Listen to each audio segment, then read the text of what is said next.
Pasukan itu terdiri dari 700 orang penunggang kuda atau onta. Mereka dipimpin oleh Zaid bin Harithah radhiyallahu anhu. Pasukan ini berhasil mengambil harta yang dibawa di atas hewan dan menawan sejumlah orang.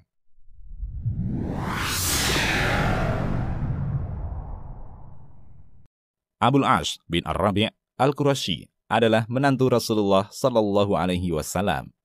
Ia suami dari putri Rasulullah Sallallahu Alaihi Wasallam. Banyak kisah yang menceritakan tentang keistimewaannya. Sampai akhirnya, ia wafat di masa pemerintahan Abu Bakar di bulan Dzulhijjah tahun 12 Hijriah. Pemuda Quraisy ini nasabnya mulia. Dia adalah Abul As bin Ar-Rabi' bin Abdul Uzza bin Abdul Syams bin Abdul Manaf bin Qusay Al-Qurashi Al-Absyami. Ia adalah suami dari putri sulung Rasulullah Zainab radhiyallahu anha, Al-Isti'ab ibnu Abdil Bar. Ibunya adalah Halah bin Khuwailid, saudari perempuan Khadijah. Profil Abul As. Pertama, menepati janji. Rasulullah Sallallahu Alaihi Wasallam pernah memujinya. Dia berbicara padaku dan ucapannya jujur. Dia berjanji kepadaku dan ia tepati janjinya. Kedua, amanah.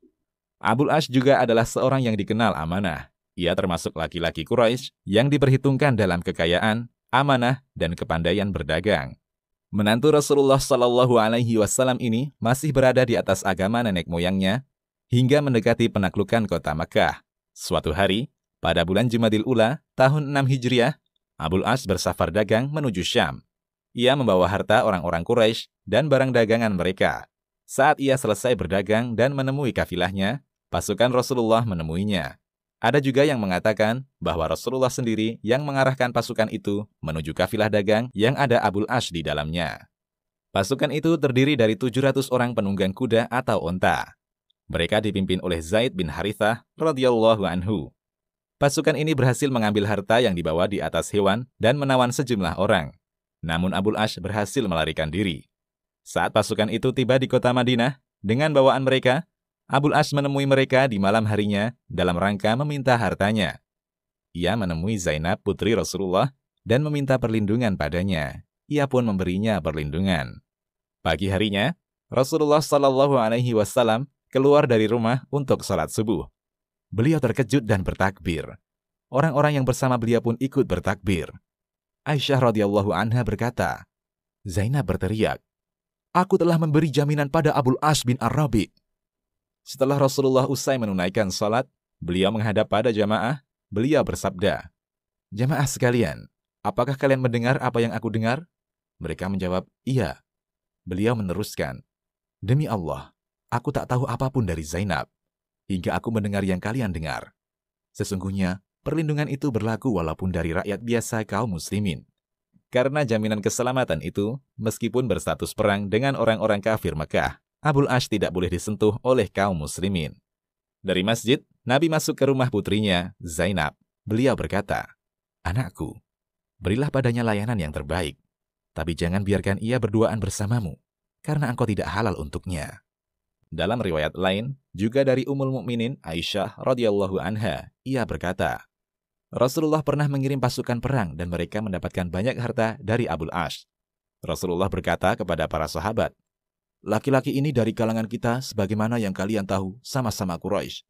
Kalian telah mendapatkan harta darinya. Kalau kalian berkenan, kalian bisa mengembalikan harta itu padanya. Karena kita suka melakukan yang demikian. Namun kalau kalian enggan melakukannya, memang itu adalah harta fai' yang Allah anugerahkan pada kalian. Kalian yang lebih berhak terhadap harta tersebut." Para sahabat berkata, "Wahai Rasulullah, kami lebih memilih mengembalikan padanya." Aisyah menyatakan, orang-orang pun mengembalikan harta itu sampai-sampai seutas tali, wadah air yang usang, dan kantong kulit. Tidak ada sedikit pun yang tertinggal.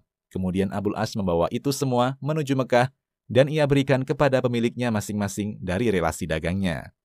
Kemudian Abul As berkata, "Wahai orang-orang Quraisy kalian, apakah masih tersisa harta kalian padaku yang belum kalian ambil?" Mereka menjawab, "Jazakallahu khair. Semoga Allah membalasmu dengan kebaikan. Sungguh, kami tahu engkau adalah seorang yang menunaikan amanah dan mulia. Dan aku bersaksi bahwasanya tidak ada Tuhan yang benar kecuali Allah. Dan Muhammad adalah hamba dan utusannya. Kalian tidak menghalangiku memeluk Islam kecuali kalian sangka, kalau aku memeluk Islam, aku akan mengambil harta kalian.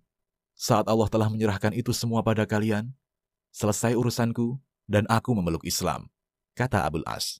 Kemudian dia berangkat menuju Rasulullah di Madinah. Ummul Mukminin Aisyah radhiyallahu anha berkata, saat orang-orang Mekah mengutus seseorang untuk menebus tawanan mereka di Perang Badar, Zainab binti Rasulullah yang saat itu masih tinggal di Mekah mengirim tebusan untuk suaminya Abul As. Ia mengirimkan kalung yang merupakan pemberian ibunya, Khadijah. Ibunya menghadiahkan kalung itu saat ia mulai berumah tangga dengan Abul As. Melihat kalung itu, Rasulullah begitu terenyuh pada putrinya itu. Beliau berkata pada para sahabat, kalau kalian berpandangan membebaskan tawanannya dan mengembalikan hartanya, lakukanlah. Para sahabat menjawab, tentu Rasulullah. Mereka pun membebaskan Abul As dan mengembalikan harta tebusannya. Rasulullah berkata pada Abul As agar merelakan Zainab untuk tinggal bersamanya di Madinah. Walaupun ucapan ini tersirat dari Rasulullah, tapi Abul As paham Nabi menginginkan hal itu. Lalu Nabi berpesan pada Zaid bin Harithah dan seorang Ansar, tunggu di daerah Batani Najih sampai Zainab menemui kalian berdua, lalu temanilah dia. Sesampainya di Mekah, Abul As meminta istrinya agar menyusul ayahnya. Zainab pun keluar Mekah secara terang-terangan. Ibrahim bin Al-Munzir mengatakan, Abul As bin Ar-Rabi wafat di masa kekhalifahan Abu Bakar As-Siddiq radhiyallahu anhu, tepatnya di bulan Dzulhijjah tahun 12 Hijriah. Al-Isabah Ibnu Hajar. Demikian, Allahu a'lam.